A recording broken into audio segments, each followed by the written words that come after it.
আসসালামু আলাইকুম।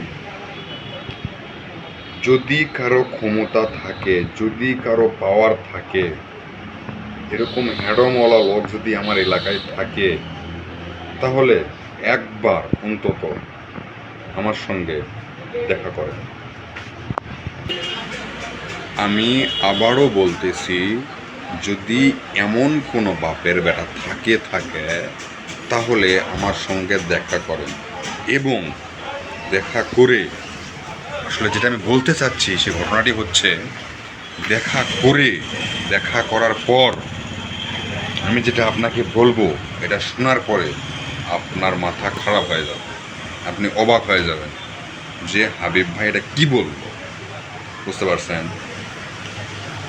আমি যেটা বলতে চাচ্ছি সে ঘটনাটি হচ্ছে, আপনারা যাবেন না, একটু ওয়েট।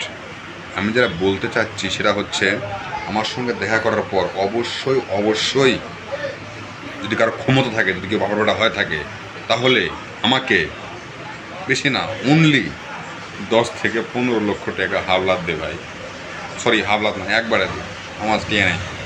10 থেকে 15 লক্ষ টাকা ভাই, বেশি না, দে। আমি দোকানে একটু কিছু তুলি। 10 থেকে 15 লক্ষ, যদি কোনো দয়াবান ব্যক্তি থাকে, যদি কারো ক্ষমতা থাকে, আমাকে দিয়ে যান।